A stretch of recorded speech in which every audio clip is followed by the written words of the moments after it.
नमस्कार प्यारे साथियों, मैं आपका दोस्त राजेंद्र। सभी का स्वागत और अभिनंदन हमारे इस यूट्यूब चैनल में। साथियों, मैंने से जो पहले वीडियो बनाया था रीट को लेकर, उस वीडियो में मैंने आपको बताया था कि सरकार और बोर्ड, आलोक राज साहब और सरकार ये नहीं चाहती है कि जो चयनित अभ्यर्थी हैं उनका किसी प्रकार से नुकसान हो, और जो मेरिट में आने वाले हैं उनका भी किसी प्रकार से नुकसान हो। तो बोर्ड ये बिल्कुल दोनों चीज़ें नहीं चाहती है। तो साथियों, आज की इस वीडियो में अपन इसी बात पे चर्चा करने वाले हैं कि जो कोर्ट स्टे अभी वर्तमान में आया है उसके बाद में क्या क्या स्थितियां बन सकती है, रिवाइज रिजल्ट कब तक आ सकता है, उस पर चर्चा करेंगे। तो साथियों, वीडियो को शुरू करते हैं। यदि आप इस चैनल पे पहली बार विजिट कर रहे हैं तो चैनल को सब्सक्राइब करना बिल्कुल मत भूलिएगा, लाइक तथा शेयर भी करिएगा और उचित कमेंट भी दीजिएगा।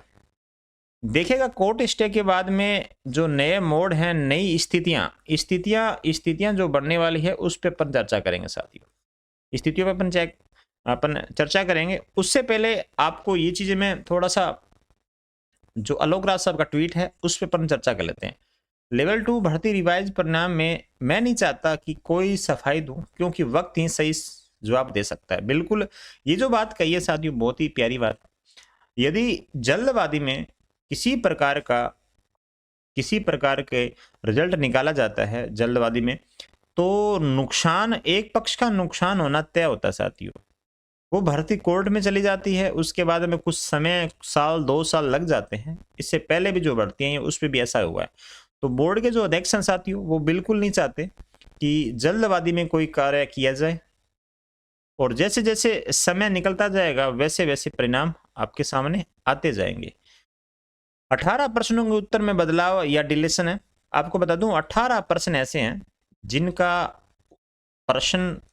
हैं जिनका उत्तर या तो बदली किया गया है या आपका डिलीट किया गया साथी, या आपका डिलीट किया गया। तो जब इतने प्रश्न डिलीट हुए हैं तो साथियों, आप इस बात को मान लें कि बहुत सारे अभ्यर्थी ऐसे हैं जो बाहर होंगे और बहुत सारे अभ्यर्थी हैं जो अंदर भी आ जाएंगे। तो असर पड़ेगा, रिजल्ट का बिल्कुल असर पड़ेगा साथियों। सरकार में शुरू से ही शेडो पोस्ट, जितने भी विद्यार्थी बाहर निकल रहे हैं उनके लिए शेडो पोस्ट क्रिएशन की जाए, शेडो पोस्ट बनाई जाए। तो शेडो पोस्ट, अपन इसके बारे में चर्चा करेंगे। जो शेडो पोस्ट है, जो चयनित अभ्यर्थी के लिए है, पहले से जो नौकरी कर रहे हैं उनके लिए है, या जो रिजल्ट रिवाइज होगा, जितने भी विद्यार्थी अंदर आएंगे उनके लिए शेडो पोस्ट, ये भी अपन चर्चा करेंगे साथ। जिस दिन शायद 7 अक्टूबर था, वो हम सब्जेक्ट का रिजल्ट निकालने वाले थे, उस दिन एमसीसी का रिस्ट्रिक्शन बीच में आ गया था साथियों। अब रिवाइज रिजल्ट पर माननीय न्यायालय का स्टे आ गया। देखिए, न्याय तो होगा ही, बिल्कुल स्टे आ गया साथियों। जो एकल पीठ ने डिसीजन दिया था, आपको बता दूं मैं, एकल पीठ ने एक डिसीजन दिया था कि परिणाम संशोधित परिणाम द्वारा जारी किया जाए। हालांकि आपको बता दूं, बोर्ड ने विशेषज्ञ कमेटी रिपोर्ट को आधार मानकर रीट लेवल 2 का संशोधित रिजल्ट जारी करने की तैयारी भी कर ली थी। इस बीच में क्या होता है, अभ्यर्थी ने वापस से हाईकोर्ट की खंडपीठ में वापस रिट दायर करी साथियों।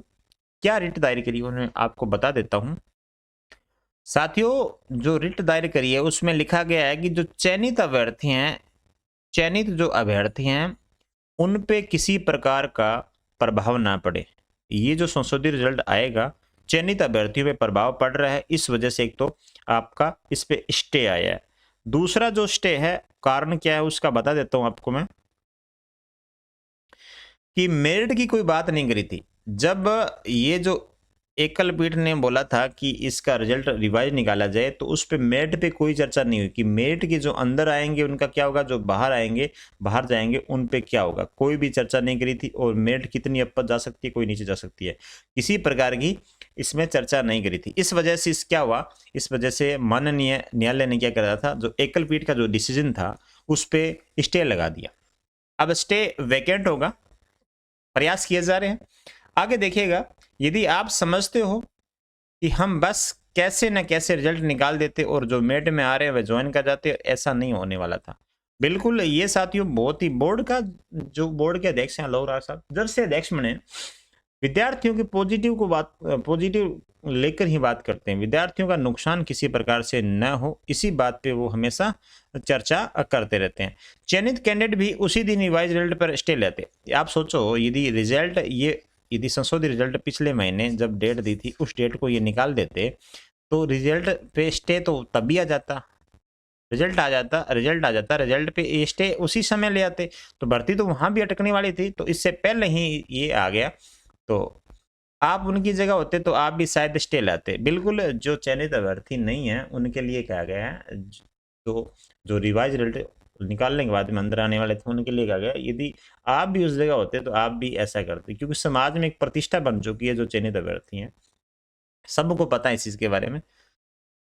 जो पहले होने वाला था अब होगा, देर सवेर स्टे तो आना ही था। बिल्कुल, जितना मैं समझ पा रहा हूँ कि लेवल 2 का न्यायिक राय से ही समाधान निकलेगा। बिल्कुल, अब ना तो इसका बोर्ड के पास कोई उचित समाधान है, ठीक है, ना इसके पास गवर्नमेंट के पास में। अब सारा का सारा मामला कहाँ पर है, माननीय न्यायालय के ऊपर आ गया सारा का सारा मामला। जैसे जैसे न्यायालय करता जाएगा और वैसे वैसे रिजल्ट आते जाएंगे। और जो शैडो पोस्ट है उस पर अपन चर्चा करेंगे। शैडो पोस्ट भी अंत में सरकार को क्रिएट करनी पड़ेगी, और यदि सरकार शैडो पोस्ट अरेंज कर देगी तो संभव समाधान शीघ्र हो जाएगा। बिल्कुल साथियों, समाधान क्या हो जाएगा, शीघ्र हो जाएगा। अब अपन बात करें कोर्ट स्टे के बाद में क्या नया मोड है, कोर्ट स्टे के बाद में क्या स्थिति बनी है। पहली स्थिति तो जो ये है कि जो चयनित अभ्यर्थी हैं उन पे किसी प्रकार का प्रभाव ना पड़े, उनका प्रभाव ना पड़े।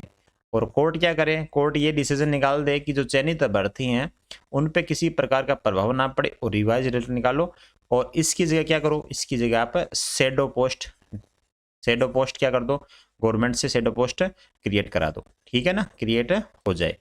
अब यदि जो नए अभ्यर्थी हो जाएंगे, जो नए अभ्यर्थी जो चयनित होंगे वो शैडो पोस्ट निकाली जाएगी, उसमें क्या होगा, उसमें इनका ज्वाइनिंग हो जाएगा साथियों।